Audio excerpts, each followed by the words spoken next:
From New York, the makers of Clippercraft clothes for men and 924 leading retail stores from coast to coast present the world's most famous detective, Sherlock Holmes.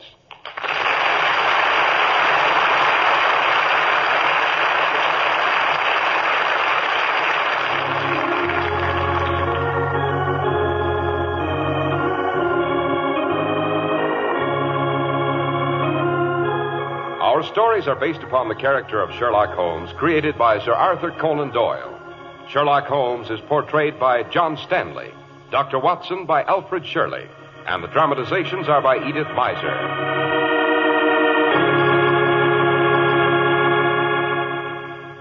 Tonight, the stars are frosty bright. No wind, no clouds, just clean, clear cold. Feels good to be sitting in front of your cozy fire, Dr. Watson, with our feet stretched out on the fender. No, don't get too comfortable, Mr. Harris, because tonight I'm going to tell you about one of Sherlock Holmes' most important cases. The case of the stolen naval treaty. A naval treaty, Doctor? A highly explosive document. Explosive? Yes, it threatened to blow the peace of Europe into bits. And did it? Now, really, Mr. Harris, you mustn't get ahead of the story. And let's not forget your part in the program. Right, Dr. Watson. And my part in the program is really a very simple one. My job is to tell our listeners the great big idea behind Clippercraft clothes. It's just this: to bring you the finest values in clothes in America at the friendly local store you can trust. Now, naturally, this is not easy. It takes real planning. It's the remarkable Clippercraft plan that makes it all possible, concentrating the buying power of 924 leading stores across America, making tremendous savings in manufacturing and distribution costs. You've a treat in store for you if you've never seen Clippercraft clothes. Beautiful Clippercraft suits that look like twice as much money and wear like it, too, are only $40 and $43.75. Top coats and overcoats are only $40, and sport jackets only $25. They're so amazingly fine that we urge you to compare them with clothes selling for many dollars more.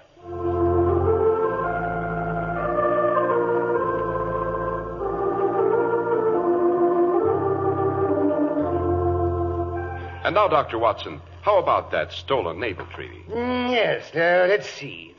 One July morning, it was the July which immediately succeeded my marriage, I received a communication from an old school friend, Percy Phelps. Percy's mother's brother was Lord Holhurst, the great conservative politician. This rather gaudy relationship was of little value to him when we were at school, I can assure you.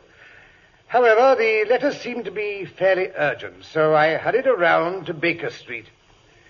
I found Holmes in his dressing gown, plunged in the middle of a chemical investigation.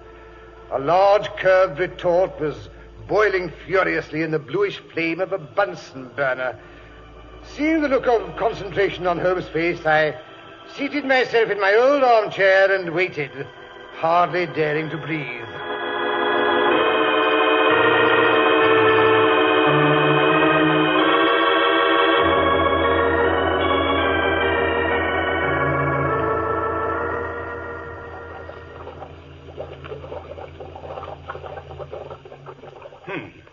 Most enlightening. Most enlightening. Yes, you come at a crisis, Watson. If this slip of paper remains blue when it touches the solution, all will be well. If it turns red, it means a man's life. I say... Shh, don't interrupt, Watson. This is the crucial moment. Now, watch carefully. There. But I say, it has burned red, a nasty blood red. Blood red is quite correct, Watson. A very commonplace murder. Well, that's the end of that little experiment. Hi-ho, fill up your pipe, then hand me the Persian slipper. All right. There you are. So you've come on business, Watson. Yes, but how did you know? The letter clutched so tightly in your right hand, not to mention the look of excitement and anxiety on your face. You are the stormy petrel of crime, eh, Watson? What is it? This letter, it came in the morning mail. Read it to me, that's a good chap. It's from an old schoolfellow of mine. I haven't seen him for years. Yes, but what does he say? The letter is headed Briar Bray, Woking. My dear Watson, I trust you still remember Tadpole Phelps, who was in the fourth form when you were in the third.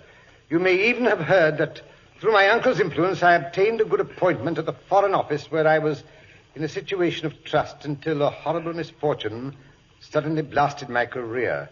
Do you think you could persuade your friend Sherlock Holmes to come down here to help solve this terrible mess?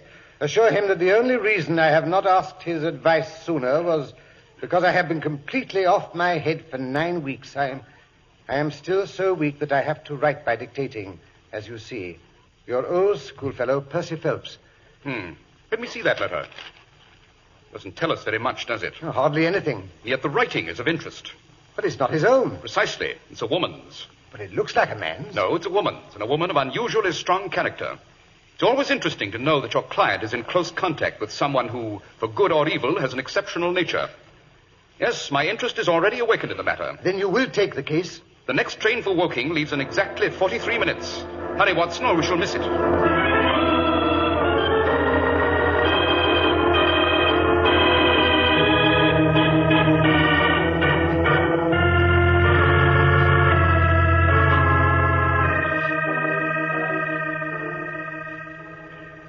If you'll step in here, gentlemen, I'll find out if Mr. Phelps can see you.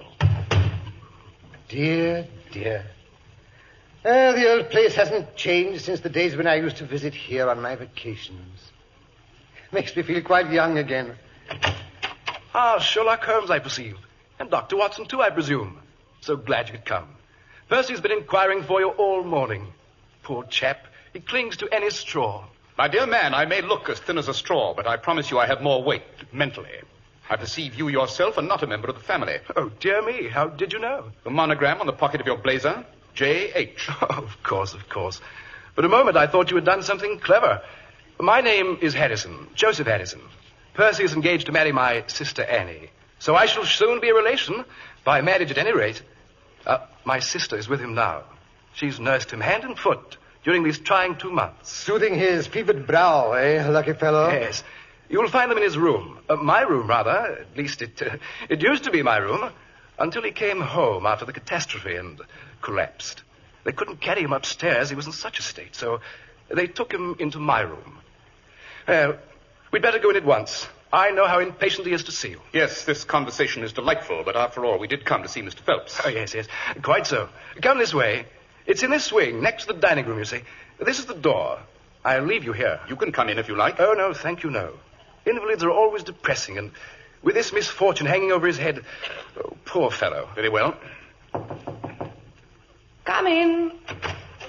Oh, you've come at last. At least, I presume this is Sherlock Holmes. Quite. And how is your patient? Oh, he's much better, thank you. Watson, my dear fellow. Well, Terry Badger, Hello. I'm glad to see you. I hardly knew you under that moustache. Delighted to see you both.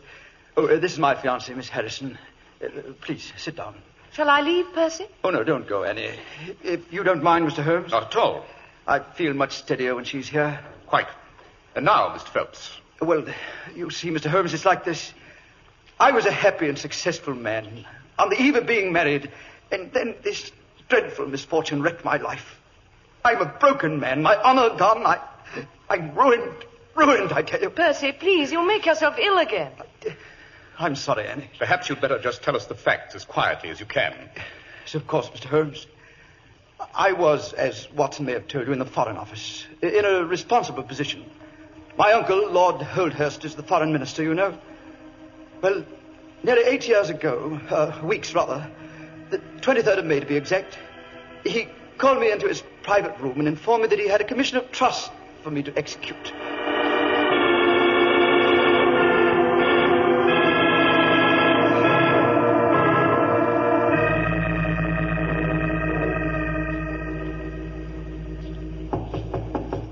Come in. Come in. Oh, it's you, Percy. Anyone out there in the hall? No, sir. Good. Come in and lock the door. Now, come over here. I want to make sure we can't be overheard. That's it. What's up, Uncle Bert? You look tremendously solemn. It's a solemn matter, Percy. You see this piece of paper? It's a secret treaty covering our naval situation in the Mediterranean. Harmless enough in itself, but a bombshell if it should fall into the hands of, well, a certain government. You mean? The very walls may have ears, Percy. Let us merely say the country of X. You understand? I understand. I want you to make a copy of it. I must have a complete copy by tomorrow morning. You may have to work on it the better part of the night. Oh, that's all right, sir. Joseph and his brother, is going to stop by for me. We're going to take the 9 o'clock train together. He can tell the family I've been kept in town on business. Very well. But leave the message with the commissioner downstairs.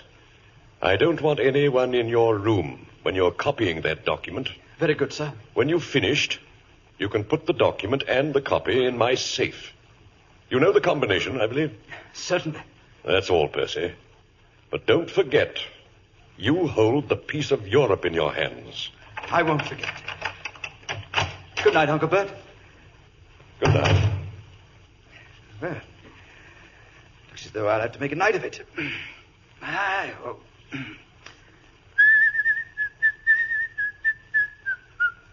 What? Hello, Goro. You still here? Yes, sir. I had some details to clear up, so I thought you'd want me to stay. Oh, that's all right, Goro. You can finish tomorrow. Yes, sir. Are you sure you won't need me? No, thanks. Doesn't look as though I have a chance to go out for dinner. At least I can ring for coffee. Oh, confound it, that bell pull is twisted again. There we are. The rain's coming down harder than ever. Nice, jolly little evening this is. You're sure there's nothing I can do, Mr. Phelps? Good Lord, no, Goro. Run along. Good night, sir. Good night, Goro.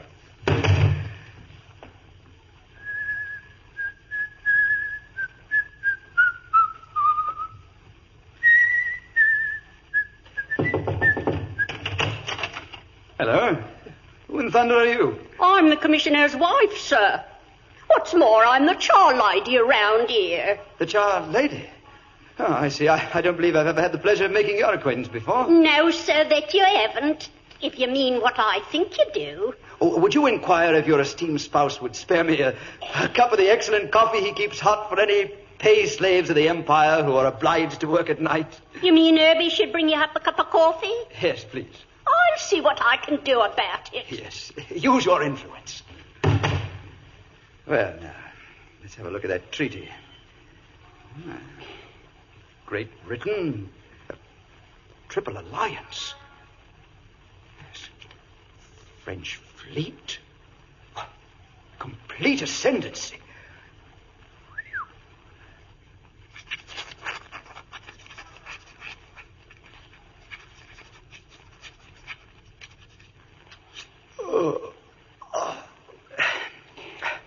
It's no use. I'm too drowsy. I think I better have a cup of coffee. Herbert! I say, Herbert, coffee! Oh, confound the fellow. Do I have to go all the way downstairs? Herbert!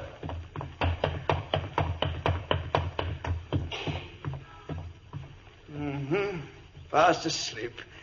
Hey, Herbert, wake up. Hello. Oh, it's you, Mr. Phelps. Yes. I came down to see if my coffee was ready. But I think the front doorbell just rang. Bell? Yes, sir. But if you was here, who rang that bell? What bell? I told you it was the... It's the bell of the room you was working in, sir. Great thunder, my bell, but there's no one up there. The treaty. Oh, good heavens, I left it on the table. Quick, Herbert, we've got to get up there. Something terrible is happening. What? Oh, no, don't run so fast, sir. Pray God, it's not too late. Oh, wait, I'll open the door. Stand back, Herbert. They may be armed. I've got my army revolver. Why, there's no one here. What? Look, the treaty. The treaty's gone. Oh, who could have taken it? No one's been in the front way tonight, sir. And there was no one in the rooms but yourself. My wife says so. Then he must have come up the stairs from the side door and slipped out that way, too. Get after him, Herbert, quickly. It may not be too late. Hurry, man, hurry. Don't you go out, sir. You'll be soaked to the skin.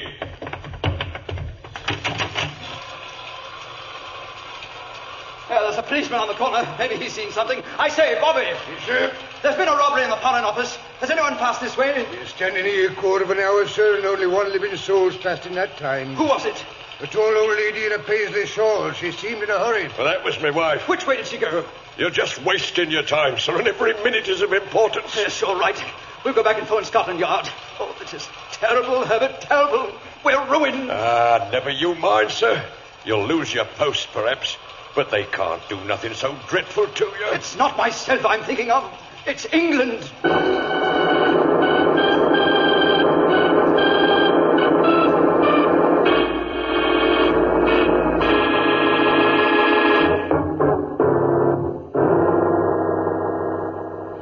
Well, officers from Scotland Yard were waiting for the charwoman when she got home. And what did they find? Nothing, absolutely nothing. And Gorrow, did they trace him? Yes, Mr. Holmes, but again nothing was found. Oh, I was frantic, out of my mind. They had to get a doctor to take me home. I was delirious for 7 weeks. And these two people, Gorrow and the charwoman, they've been under observation ever since, I suppose? Yes, with no results. You say it had been raining all evening? Yes. But you found no traces of any kind in the room. No footprints, I mean? Absolutely none. Not even those of the charwoman's muddy boots? How do you explain that? Well, the charwomen are in the habit of taking off their boots and wearing just carpet slippers. No footprints, eh? That's enlightening. Must have come in a cab and got away that way, too. That explains the policeman's not seeing him. Now then, Mr. Phelps, could anyone have been concealed in the room or in the corridor? Impossible. There was no cover of any kind. Windows? 30 feet above the ground and locked on the inside. Then it must have been the side door. Who knew you were to have the treaty in your possession? No one. I'd stake my oath on that. In your opinion, what would happen if those papers were to fall into the hands of a rival government? War. Almost instantaneously. But it's 8 weeks and we're not at war. Therefore, it's not unfair to suppose the treaty hasn't reached them. I don't imagine the thief took the treaty in order to frame it. Quite, and he's undoubtedly waiting for a better price. There's only one clue that puzzles me. What is that? The bell. Did someone ring it to prevent the crime, or was it an accident? If we only knew why the bell was rung, we should have the solution of this case. It's even possible that he didn't... Of course. What a fool I was not to think of that before. You think you can help me? Possibly. God bless you for that, Mr. Holmes. If we can keep our courage and our patience, the truth must come out. But Percy has one more adventure to tell you about. You're sure you're strong enough, darling? Oh, I feel better than I have for days. Hope is a splendid tonic, Annie. And what was this other incident, Mr. Phelps? Well, you see, Mr. Holmes, last night was the very first night that I've slept without a nurse in my rooms. I was rather wakeful. I had a nightmare or two. And suddenly, I heard a slight noise. What kind of noise? Like a mouse gnawing a plank. It grew louder, and all at once there was a sharp metallic snick. Someone forcing the window. Yes, I realized that, too. I jumped out of bed and flung open the shutters. A man was crouching in the window. He was gone like a flash. What did he look like? I don't really know. He was wrapped in some sort of cloak which came across the lower part of his face. Oh, one thing I am sure of. He had a long weapon in his hand that looked like a knife. I saw the gleam of it as he turned to run. I shouted after him. And then? Then I must have collapsed from the effort. The next thing I knew, I was surrounded by the entire household. Oh, Joseph and the groom found marks in the flower bed outside this window. You can see them from where you sit. Dear me, yes. I'm afraid Joseph and the groom have been a bit too energetic for me to learn anything from the traces. The flower bed looks as if it had been trampled on by an army. Oh, I'm sorry. Why should a burglar, if it was a burglar, choose to enter this room? The dining room windows are much larger and more accessible. I can't imagine unless it's a plot against Percy. Oh, that sounds a bit melodramatic, Annie. Not at all. There's something in what Miss Harrison says. So much that Dr. Watson and I are going to take you up to London with us. Yes, but he's not very strong, you know. The trip to London will not be nearly so dangerous to your fiancé, Miss Harrison, as another night in this room. Good heavens. And another thing, Miss Harrison. You can be very helpful to us and to Mr. Phelps if you'll do one thing for me. It may take courage, but I think I can promise that you'll be in no great personal danger. What is it you want me to do? Stay in this room until you go to bed tonight. Don't leave it for an instant. Mr. Phelps' reputation and my whole future may depend on it. I'm not going to ask you to sleep here, but when you leave for the night, I want you to lock the bedroom door on the outside. Yes, but look here. Something might happen. Shh. Not a word to anyone. It's for his sake, remember. Come in. Lunch, everybody. Something especially nice for you, Percy. Come along, Annie. Oh, Joseph, if you'll excuse me, I have a slight headache. I think I'll eat in here by myself. There's a breeze, and I want to be alone.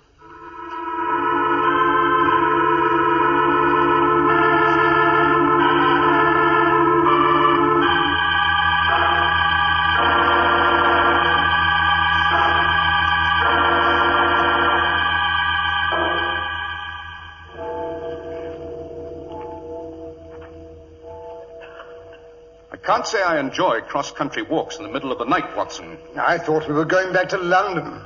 That's what you told everybody. We get on the train with Percy and the nurse, and then we get off at the next station and leave Percy and the nurse to go up to London alone. It doesn't make sense. Stop fussing. He'll be all right. I sent him on to Baker Street.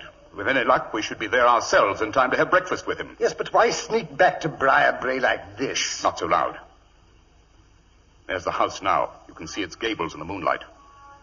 Follow me here, through the hedge. Yes, but why the hedge when the gate's open? Not so loud. We've got to get as near to the house as possible without being seen. I say there's quite a mist rising. Ghostly-looking white strips of it over there in the meadow. I say, look. The lamp is still lit in in Joseph's room. Miss Harrison must have kept her promise. Shh. Yes. There she is, reading a book. Now she's put it down. She's picking up the lamp. I say, Holmes, she must be getting ready to go to bed. Quite possibly, Watson. I only hope she doesn't forget to lock the door on the outside. There she goes, to the dining room. Now the light's gone.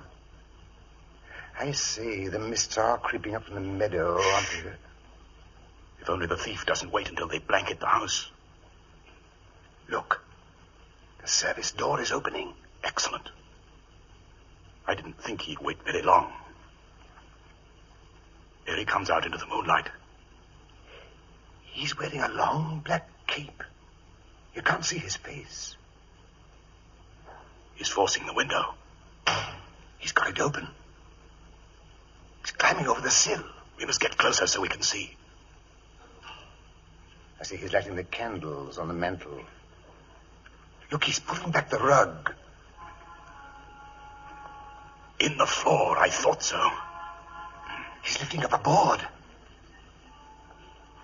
Now then, Mr. Joseph Harrison, be good enough to hand over the papers you've just removed from that hiding place. Look out, Holmes, he's got a knife.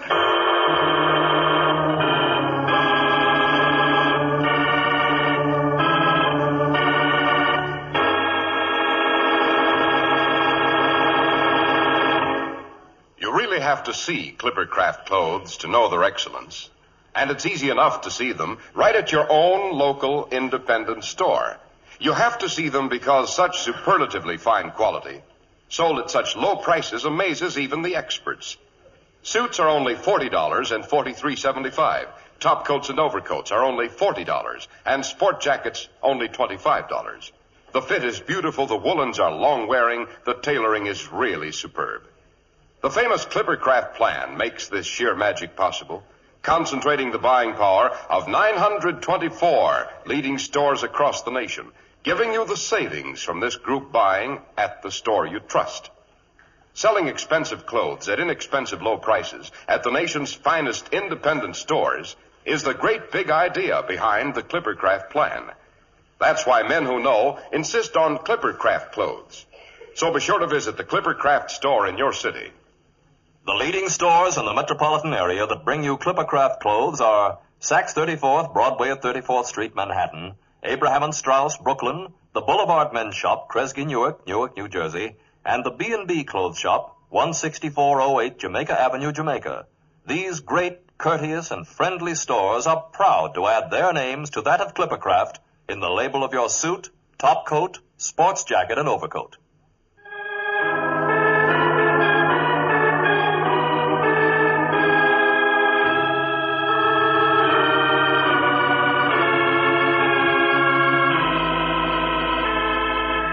Let's return to 221B Baker Street, where Percy Phelps is anxiously awaiting the arrival of Sherlock Holmes.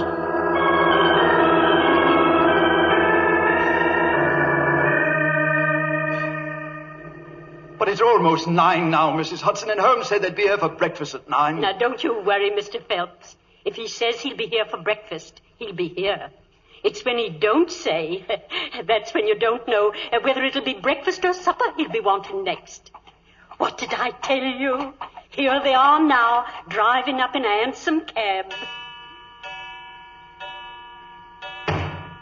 There's the front door, and it's 9 to the second. Good morning, Mrs. Hudson. Good morning, sir. Breakfast is on the table, piping hot. But I say, Holmes, you've been wounded. Your hand's all tied up. Just a scratch. Breakfast. 3 covered dishes. Splendid. And plenty of steaming coffee. Excellent. Did you... I mean... Come. Business can wait until after breakfast. You look as if you needed a bit of nourishment, Mr. Phelps. Well, I'm really not very hungry. Well, we are, aren't we, Watson? I'm ravenous. Aha! What's this? Curried chicken. And, this? Ham and eggs. Better and better. Which will you take, Mr. Phelps? Thank you. I couldn't touch a thing. Oh, come, try the dish before you. I'd rather not, really. Well, then, I suppose you have no objection to helping me. Let's see what that dish contains. Certainly. What? It's papers. It's the naval treaty. The naval... Oh, God bless you, Mr. Holmes. God bless you. You saved me and you've saved England. Don't mention it, my dear chap. Don't mention it.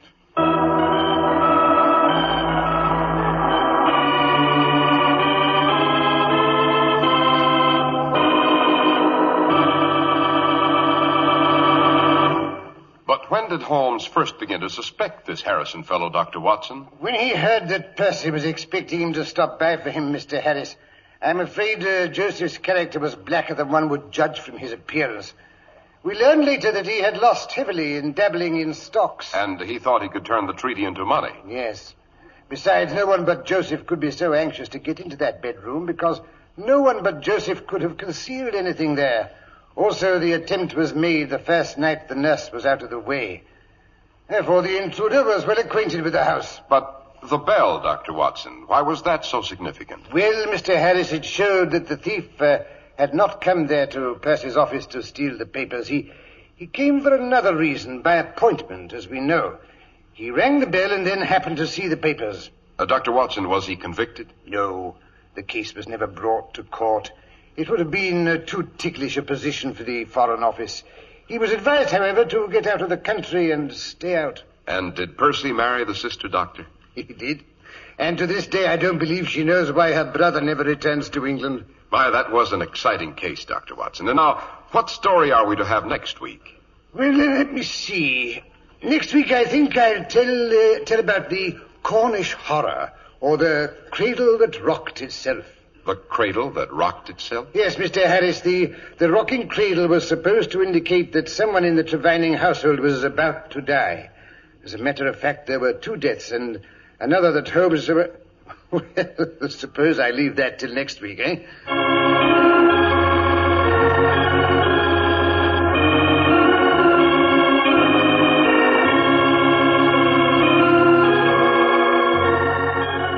The makers of Clippercraft clothes and 924 leading retail stores from coast to coast have brought you another in the new series of broadcasts featuring the world's most famous detective, Sherlock Holmes.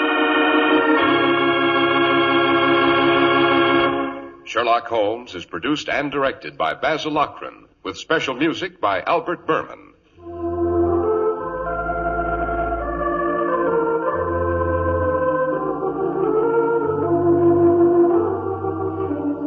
If you don't know your Clippercraft dealer, write Clippercraft, 200 Fifth Avenue, New York City. Be sure to listen next week to Sherlock Holmes in the case of the cradle that rocked itself. If you'd like to attend the Sherlock Holmes broadcasts in New York, see your local Clippercraft dealer, and he'll tell you how to obtain your tickets.